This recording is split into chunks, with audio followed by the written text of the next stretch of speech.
चाहते हैं, बिहार के लोग अब जगिए, अब हम लोग हिंदू बनकर नहीं जिएंगे। लिखित में बहुसंख्यक में बौद्ध राष्ट्र है, मगर लिखित में बौद्ध राष्ट्र है, मगर व्यवहार में अभी बौद्ध राष्ट्र नहीं बन रहा है पाया। मगर सब जितने पढ़े लिखे लोग हैं ना, हमारे समाज को अभी तक धोखा देने के लिए आए हैं। मगर हम लोग को साक्षर के साथ साथ शिक्षित बनाना हो। में अध्यक्ष कलेक्टर को रखेंगे, नहीं रख सकते हैं, अगर रख दीजिए, हमको कोई एतराज नहीं है। केवल महाबोधि महाविहार केवल दिख रहा है और बाकी धार्मिक स्थल नहीं दिख रहा है। बिहार काउंसिल में आप प्रेस कॉन्फ्रेंस रखे हुए हैं, इस प्रेस कॉन्फ्रेंस का मुख्य उद्देश्य क्या है? बहुत बहुत धन्यवाद जितने भी मीडिया प्रभारी आए हुए हैं, आप सभी चैनल को मैं साधुवाद करता हूं, मंगल कामनाएं करता हूं। आप लोग अपना कीमती समय निकालकर आज नाग संस्कृति बुद्ध विहार चैरिटेबल ट्रस्ट ग्राम कंसर जिला बक्सर बिहार के धरती पर आप लोग पधारे हैं।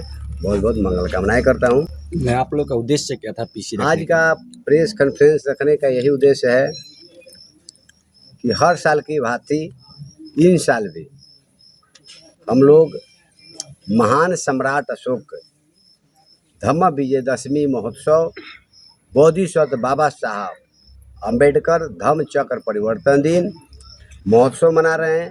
मेला भी बड़े पैमाने पर लग रहा है। सह बौद्ध धम्म दीक्षा समारोह एवं महाबोधि महाविहार मुक्ति आंदोलन महासम्मेलन ये होने जा रहा है कंसर की धरती जिला बक्सर बिहार में। मैं तमाम धम्म उपासक उपासिकाएं से जितने भी बहुजन समाज मूल निवासी के जो पैदा हुए हैं, जो कहते हैं हम यहाँ के बहुजन हैं, हम यहाँ के मूल निवासी हैं, सभी महापुरुषों को चाहने वाले जो भी SC ST OBC के लोग हैं, मैं उनसे, मैं भंते विमल कीर्ति आप लोगों से अपने कमेटी के तरफ से Nag Sanskriti Buddha Vihar charitable trust the Buddhist society of India Samata Sainik Dal की तरफ से मैं आप लोगों को आह्वान करना चाहता हूं कि आने वाले दिनांक 2 अक्टूबर 2025 दिन गुरुवार समय 10 बजे दिन में 10 बजे से लेकर शाम को 5 बजे तक धम्म दीक्षा का कार्यक्रम होगा। महान सम्राट अशोक विजयदशमी महोत्सव मनाया जाएगा और साथ साथ 22 प्रतिज्ञा दिलवाया जाएगा और महाबोधि महाविहार मुक्ति का यहीं से आगाज किया जाएगा बिहार की धरती पर। क्योंकि अभी तक लोगों ने महाबोधि महाविहार मुक्ति के लिए बात किया, अलग अलग राज्य और अलग अलग देश के लोगों ने आके यहाँ आंदोलन करने का काम किया था बिहार की धरती पर। हम यही बिहार वासियों से हम नम्र निवेदन करना चाहते हैं, बिहार के लोग अब जगिए, अब हम लोग हिंदू बनकर नहीं जिएंगे, बौद्ध बनिए और अपने महापुरुषों का जो विरासत है महाबोधि महाविहार, जब तक बिहार के लोग चढ़ बढ़ के हिस्सा नहीं लेंगे आंदोलन में, तब तक बिहार सरकार आप लोगों को बात सुनने वाली नहीं है। अभी तक बिहार सरकार बात इसलिए नहीं सुनी कि सब अलग अलग राज्य अलग अलग देश के लोग विदेश के लोग आके यहाँ आंदोलन किए, मगर बिहार के लोग अभी तक आंदोलन नहीं किया। इसीलिए महाबोधि का उस दिन आगाज भी किया जाएगा। हम लोगों को बिहार में एक नारा भी चलेगा, जो महाबोधि मुक्ति की बात करेगा वही बिहार में राज करेगा। इस सिलसिले में भी ये कार्यक्रम कराने का मुख्य उद्देश्य है, मगर मुख्य उद्देश्य ये है महान सम्राट अशोक धम्म विजयदशमी महोत्सव मेला स बुद्ध धम्म दीक्षा समारोह। लाखों के ऐलान में धम्म दीक्षा देने का हम लोग ऐलान किए हैं। कंसर बुद्ध विहार से आप तमाम बंधु से धम्म बंधु से यही नम्र निवेदन है, लाखों की संख्या में उपस्थित होकर इस कार्यक्रम का लाभ उठाएं और इस कार्यक्रम को सफल बनाएं। इसमें मुख्य अतिथि के रूप में अभी तक जो हमारे जो अतिथि आने वाले हैं उनका कौन कौन अभी तक आ रहे हैं, अभी आने वाले हैं कौन कौन लोग। बड़े पैमाने पर कार्यक्रम होता है तो भारत लेवल पे जितने भी बड़े बड़े चेहरा है बहुजन चिंतन का, वो सब हमारे कार्यक्रम में करीब करीब आते हैं। हर साल हम लोग नया नया बुलाते हैं। अभी तक बोधिसत्व बाबा साहब जी के जो परपोते हैं भीमराव यशवंत अम्बेडकर जी, जो भारतीय बौद्ध महासभा समता सैनिक दल का ये राष्ट्रीय अध्यक्ष है, वो चीफ गेस्ट में मुख्य अतिथि में उनको बुलाया जा रहा है। और बहुजन समाज पार्टी के अनिल चौधरी है वो आ रहे हैं, भीम आर्मी के अमर ज्योति है वो आ रहे हैं, राजद के मतलब जो शिक्षा मंत्री पूर्व शिक्षा मंत्री थे वो चंद्रशेखर यादव वो आ रहे हैं, उदय नारायण चौधरी आ रहे हैं, डिहरी अनसोन के राजद के विधायक फतेह बहादुर मौर्य जी आ रहे हैं, हमारे जो डुमरांव विधानसभा के जो हमारे हम लोगों का शुभचिंतक जो डुमरांव विधानसभा को विकास करने वाले जो विधायक हैं अजीत कुमार सिंह कुशवाहा हर साल इस कार्यक्रम में शामिल होते हैं। इन साल भी वो आ रहे हैं। तमाम जितने लोग ये इस बहुजन समाज के जो गैर राजनीतिक है या राजनीतिक संगठन है, सभी संगठनों को हमने इनवाइट किया है। सभी इस कार्यक्रम में आते हैं और आएंगे। भाजपा के भी लोग सम्मिलित होंगे। नहीं, भाजपा के क्योंकि लोगों आपने को अभी तक राजनीतिक हम लोगों संगठन ने का अपने बात मंच किया। पर एंट्री नहीं दिया है। भाजपा के लिए कोई जगह नहीं, क्यों जगह नहीं? इसलिए कि भाजपा भाजपा में भी बहुजन समाज की आपने बात की, तो भाजपा में भी बहुजन समाज के लोग हैं।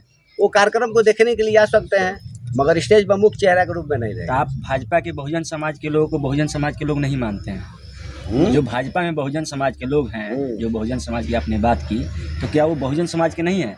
हैं तो आइए, क्या दिक्कत है? आप कार्यक्रम में शामिल होइए, मगर स्टेज पर आपको चेहरा नहीं बनाया जाएगा। नेता का पलू नहीं। आगे समर्थन कीजिए। और कुछ मेरा सवाल है कि सभी लोग कहते हैं कि भारत को बौद्धमय बनाया जाए, बौद्धमय बनाया जाए, लेकिन अभी तक फिलहाल बौद्धमय बन नहीं पा रहा है। क्या कारण रहा है और क्यों नहीं बन पा रहा है? देखिए, भारत बौद्धमय कि भारत देश बौद्ध राष्ट्र है, ये है ना। ये भारत देश बौद्ध राष्ट्र था, बौद्ध राष्ट्र है लिखित में। आप नहीं। तो मानते हैं, लेकिन सभी लोग तो धर्मनिरपेक्ष राष्ट्र है। संविधान को आप मानते हैं ना? धर्मनिरपेक्ष देश है ना। हाँ। धर्मनिरपेक्ष देश है ना। हाँ। सम्राट अशोक का समय में और बुद्धकालीन के समय में ये भारत बौद्ध राष्ट्र था और धर्मनिरपेक्ष है, मगर बहुसंख्यक में जो था ये बौद्ध राष्ट्र था। आज भी लिखित में बहुसंख्यक में बौद्ध राष्ट्र है, मगर लिखित में बौद्ध राष्ट्र है, मगर व्यवहार में अभी बौद्ध राष्ट्र नहीं बन रहा है। इसलिए कि नहीं बन रहा है, हमारे जो बौद्ध समाज के लोग थे, SC ST OBC के नाम पर तोड़ दिया गया, 6743 जातियां में बांट दिया गया, तो अभी तो व्यवहार में तो बौद्ध राष्ट्र नहीं है। मगर हमारे जो SC ST OBC जो बहुजन समाज मूल निवासी के लोग हैं, आज तो बुद्ध की तरफ मूव कर दिए है ना। आज कणसर बुद्ध विहार में नहीं है ना, व्यवहार आज में कणसर बुद्ध विहार में इतने भीड़ लगने का कारण क्या है? आज समाज कहीं ना कहीं बुद्ध के प्रति धम्म दीक्षा ले रहा है, 22 प्रतिज्ञा ले रहा है। भारत तो बुद्ध की तरफ चल रहा है ना, भारत बौद्धमय की तरफ चल रहा है, कहाँ पीछे जा रहा है? अब बिहार सरकार उसको जनगणना में बौद्ध नहीं लिख रही है, कहीं दुसाध लिख रही है तो कहीं चमार लिख रही है। इसलिए हम लोग गाँव में अभी अभियान चलाने वाला है। घर घर में हम लोग धम्म दीक्षा जाके दीक्षा के कार्यक्रम करेंगे, घर घर में जाके प्रमाण पत्र धम्म दीक्षा का प्रमाण पत्र देंगे, ताकि कोई जाति जनगणना करने आए तो जाति में बौद्ध लिखे या धर्म में बौद्ध लिखे, ये लोगों को बताना पड़ेगा। अपने मन से डाल देता है ये चमार है, चमार सब यहाँ बौद्ध बन रहा है, दुसाध बौद्ध बन रहा है, कोई समाज बौद्ध बन रहा है, वो थोड़े ना दुसाध चमारी था। हमारे लोगों को तोड़ने का काम किया था। बाबा साहब ने जाति को खत्म करके कैटेगरी में लाया, SC ST OBC और माइनॉरिटी। उसके आधार पर संख्या के आधार पर आरक्षण दिया, न तो संख्या आरक्षण खत्म करना है तो सबको संख्या के आधार पर धन धरती राजपाट नौकरी चाकरी में सबको बराबरी अधिकार दे दो, तब आरक्षण खत्म करके। तू आरक्षण लागू ही नहीं किया, कहता है 10 साल का आरक्षण था, अभी तक 72 साल आरक्षण हो गया। नहीं, आरक्षण लागू करो ना। सवाल ये था कि बौद्धमय कैसे बनेगा, और नहीं बना तो क्यों नहीं बना अभी तक? देखिए, बौद्धमय ना करने के कारण है अभी तक भारत को देखिए, हमारे बौद्ध भिक्षु लोग प्रतिक्रांति तो नहीं करते हैं ना, हम लोग वैचारिक क्रांति करते हैं। लोगों को जा के कैडर क्लास देते हैं, मगर कुछ लोगों के यहाँ के मनु के विधान का किया, हमारे लोगों को प्रतिक्रांति किया। प्रतिक्रांति करके बौद्ध भिक्षु को सर कटने का मजबूर कर दिया। सर काटा, जो एक बौद्ध भिक्षु सर काटा उसको 100 सोना मुद्राएं दिया जाएगा। इस तरह के बौद्ध धर्म को लुप्त किया गया ना। अब तो पुनः उजागर हुआ। सम्राट अशोक के बाद 10वें बौद्ध सम्राट राजा विदरथ थे, उनको तो हत्या करके बौद्ध भिक्षु को कत्लेआम कर दिया गया। मगर अगर बोधिसत्व बाबा साहब जी ने 14 अक्टूबर 1956 में नागपुर के धरती पर 5 लाख लोगों को दीक्षा नहीं लिए होते, तो शायद अब हमारे भारत के जो बहुजन समाज जो SC ST OBC है वो आज बौद्ध नहीं होता। आज हम सम्राट अशोक को जानते हैं, हम बुद्ध को जानते हैं। भारत के जो शोषित वर्ग है वो बाबा साहब का देन है, वो मानवर कांशीराम का भी देन है। मानवर कांशीराम ने गांव में 15 बनाम 85 का जो नारा लगाया था, और कांशीराम ने कहा था हमको सम्राट अशोक का सपनों का भारत बनाना है। हम लोग सम्राट अशोक विजयदशमी के दिन ही बुद्ध धम्म दीक्षा कार्यक्रम क्यों करते हैं? रीजन यही, हमको बिहार के लोगों को बौद्ध बनाना है और पूरे भारत को भी बौद्ध बनाना है। आपने बोला कि हम लोग घर घर जाएंगे और लोगों को बताएंगे कि हम लोग बौद्ध हैं, ठीक है, लेकिन सबसे पहले समाज में जिस चीज़ की आवश्यकता है, बाबा साहब ने 3 बातें कही थी। शिक्षित बनो, संगठित रहो, संघर्ष करो। संगठित और संघर्ष की तरफ आप लोगों की पहल है, लेकिन आप लोगों ने शिक्षित बनने के लिए, जो बहुजन समाज के लोग हैं उनको शिक्षित करने के लिए आप लोगों की तरफ से क्या पहल है? देखिए, बाबा साहब कहते हैं सामाजिक क्रांति के बिना राजनीतिक क्रांति हो या धार्मिक क्रांति हो, वो अर्थहीन हो जाता है। तो हमारे बौद्ध भिक्षुओं से, हमारे जितने धम्म बंधु उपासक उपासिकाएं हैं, जितने अपने को अशोक वंशी कहने वाले अम्बेडकरवादी हैं या कोई अशोक वंशी है, सभी लोगों से नम्र यही कहना चाहता हूँ, गांव-गांव में कैडर क्लास दीजिए, कैडर क्लास से लोगों को उसका मूल इतिहास बताइए। जब तक वो अपने पूर्वजों के इतिहास को नहीं जानेंगे तब तक वो हमेशा हमेशा के लिए गुलाम रहेंगे और अपना इतिहास नहीं बना सकते हैं। गुलामी के कारण यही है अभी हमारा बहुजन समाज जो SC OBC है वो अपने को हिंदू कह रहा है। हम लोग समाज में जाकर एहसास दिलाएंगे आप हिंदू नहीं हैं, यहाँ के सब बौद्ध हैं। हम लोग को एहसास दिलाकर हम लोग को गुलामों को गुलामी का एहसास करा के समाज में जन जागृति करके शिक्षित करने के लिए क्या पहल है समाज को? शिक्षित करने के लिए समाज में देखिए तो अब बौद्ध यहाँ बनाने के लिए अपने पहल बता दिए, कैडर क्लास चलाएंगे। शिक्षित बनाने के लिए बाबा साहब ने 3 मंत्र दिया। शिक्षित बनो, संगठित हो, संघर्ष करो। मगर हमारे लोग अभी तक शिक्षित बने नहीं ना। आपकी पहल अभी क्या है? हमारे लोग साक्षर बने, साक्षर बने। ऐसा नहीं था हमारे लोग साक्षर नहीं बने, आज साक्षर बनकर नौकरियां नहीं पाया, सब नौकरियां पाया। मगर सब जितने पढ़े लिखे लोग हैं ना हमारे समाज को अभी तक धोखा देने के लिए आए हैं। मगर हम लोग को साक्षर के साथ साथ शिक्षित बनाना होगा। गांव-गांव में कैडर क्लास करना पड़ेगा और हम लोग को संगठित के बात है तो हमारे लोगों ने संगठित न होकर क्या किया, अलग अलग संगठन बनाया। अलग अलग संगठन के कारण है हमारे लोगों को संगठन ना बन के अलग अलग संगठन बन गया। तो संगठन को ख़त्म करना है, सबको एक खंबे के नीचे आना है और संघर्ष तब करेंगे तब हमारा हक अधिकार मिलेगा और भारत भी बौद्धमय की तरफ जाएगा। इसीलिए बुद्ध का ही एक ऐसा स्टेज है, बुद्ध का ही एक शिक्षा है। तो जितने अलग अलग संगठन वाले हैं बुद्ध के ही एक रास्ता है, तो सबको एक जगह के प्लेटफार्म पर लाया जा सकता है। इसीलिए हम लोगों ने विजयदशमी के दिन धम्म दीक्षा का कार्यक्रम क्यों कराते हैं? जितने हमारे लोग संगठन में बटे हुए सब एक जगह आकर तथागत बुद्ध के धम्म को स्वीकार करें और भारत को बौद्धमय बनाए। एक तरफ दशहरा मन रहा है और दूसरी तरफ आप लोग अशोक विजयदशमी मना रहे हैं, ऐसा क्यों? देखिए दशहरा मन रहा है वो उसका इतिहास क्या है वो मुझे मालूम नहीं है। मेरा इतिहास क्या है, सम्राट अशोका ने कलिंग युद्ध के बाद उनके हृदय परिवर्तन हुआ और तलवार को फेंकने का काम किया और अपने गुरु जो भिक्षु थे उपगुप्त से धम्म दीक्षा लिया।